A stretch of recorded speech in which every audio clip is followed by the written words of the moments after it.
Shalom Bapak Ibu dan saudara-saudara yang berkasih dalam Tuhan Yesus Kristus. Kita kembali berjumpa untuk bersama-sama belajar tentang firman Tuhan. Tapi marilah kita berdoa dahulu. Tuhan Allah Bapa kami yang ada di dalam kerajaan surga yang mulia, kembali Tuhan kami ke hadirat-Mu untuk mengucap syukur untuk segala kemurahan-Mu, untuk segala pemeliharaan-Mu ya Tuhan, dan juga kesehatan yang Kau berikan kepada kami, juga kesempatan saat ini kami masih boleh belajar tentang firman-Mu ya Tuhan. Tuhan urapi lidah dan bibir hamba-Mu yang hina ini, dan jadikan aku saluran hayat-Mu ya Tuhan, yang berkata-kata sesuai dengan isi hati-Mu dan keinginan-Mu ya Tuhan.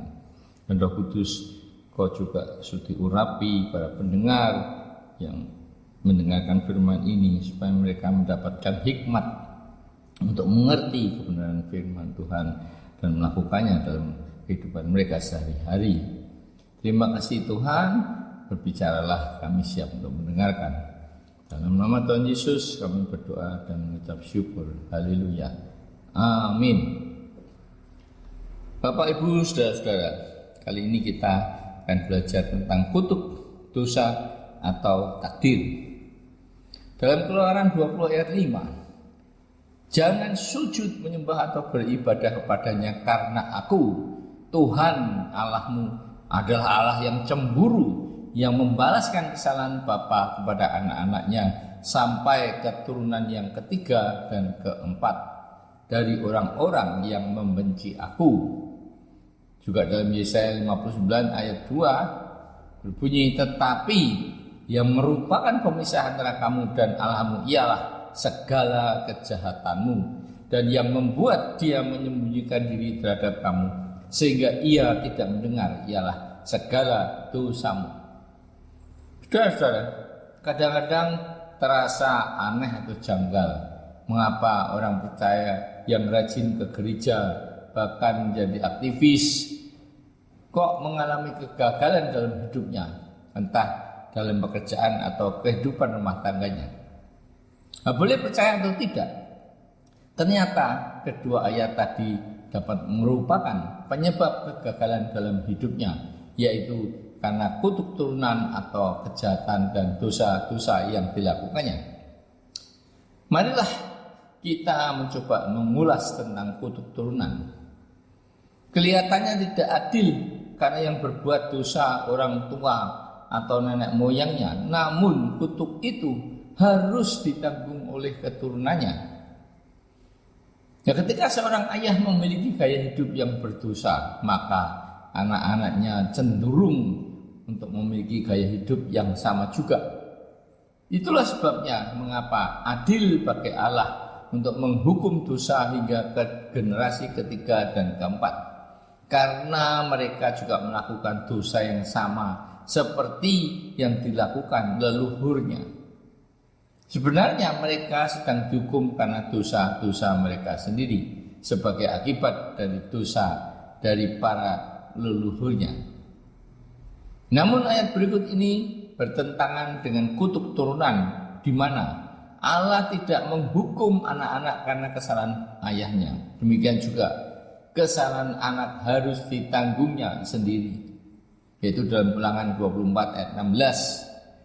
Jangan menghukum mati ayah karena perbuatan anak-anaknya, atau menghukum mati anak-anak karena perbuatan ayahnya. Setiap orang dihukum mati karena dosanya sendiri. Nah, jadi dapat disimpulkan bahwa yang dianggap sebagai kutuk turunan adalah disebabkan oleh perbuatan anak mengikuti gaya hidup ayahnya, atau juga karena didikan ayahnya. Ada suatu kisah nyata di mana ayah yang mendidik anak-anaknya seperti apa yang dilakukannya, yaitu mabuk-mabukan, judi, berzina, dan lain-lain. Harta ayahnya yang kaya mempunyai perkebunan dihabiskan untuk perbuatan-perbuatan foya-foya dan perbuatan negatif ini. Tidak beda dengan apa yang dilakukan dalam perumpamaan anak yang hilang.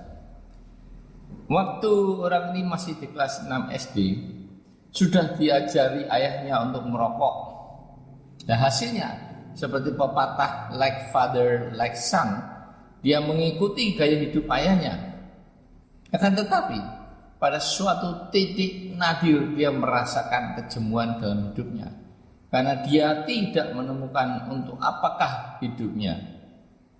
Pada suatu hari kebetulan dia mau diajak temannya ke gereja dan dia duduk di kursi paling belakang.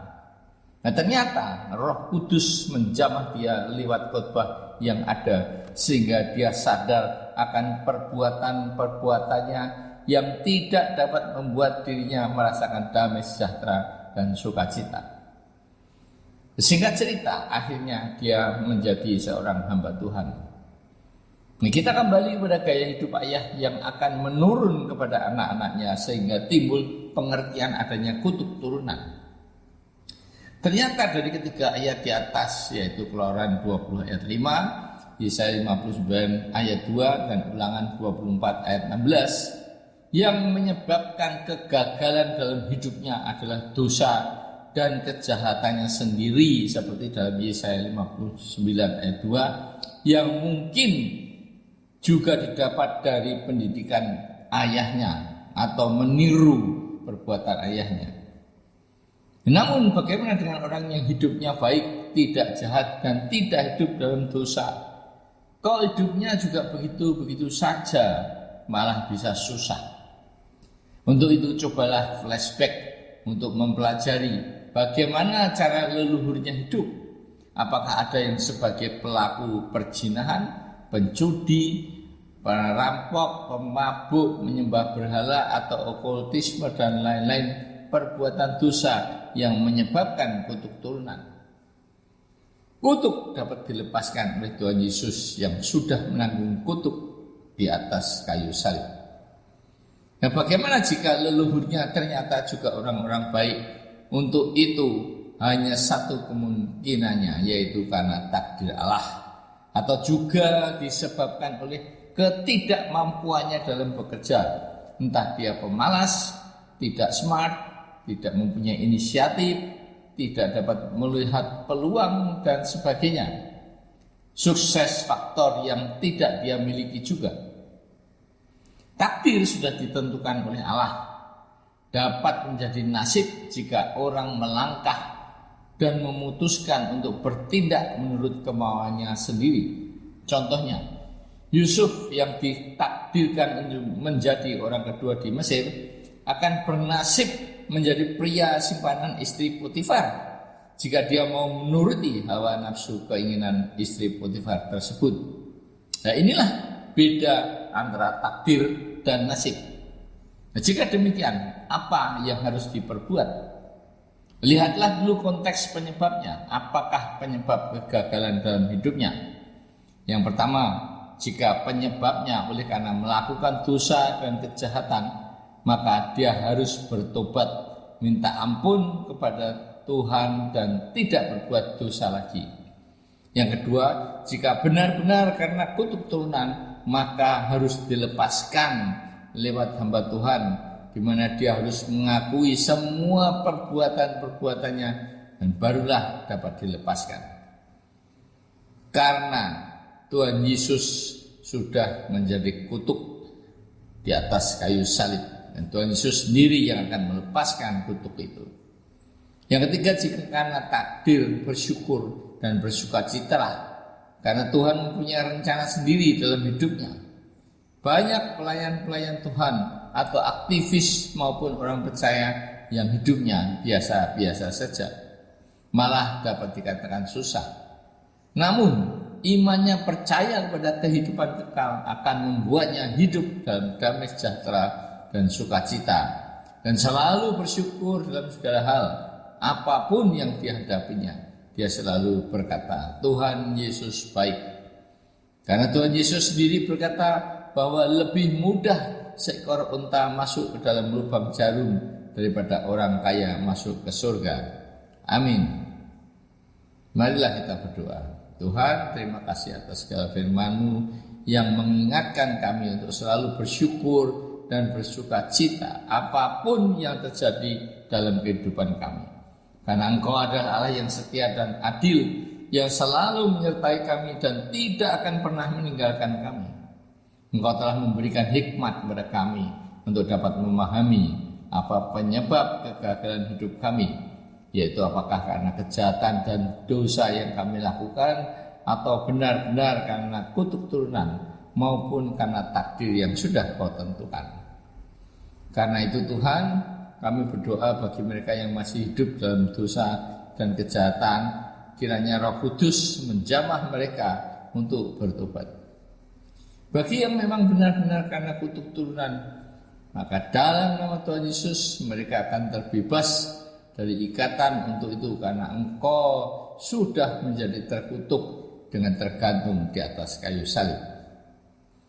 Tuhan, hamba-Mu berhenti berbicara, namun Roh Kudus tetaplah bekerja membimbing anak-anak-Mu untuk hidup dalam kebenaran dan kekudusan, sehingga dapat mengakhiri pertandingan dan mencapai garis akhir dengan memelihara iman. Finishing well. Bagi mereka yang kurang dapat melihat kesempatan atau kurang mampu dalam kerjaannya, tolong Tuhan berikan roh hikmat agar dia dapat memperbaiki hidupnya. Amin.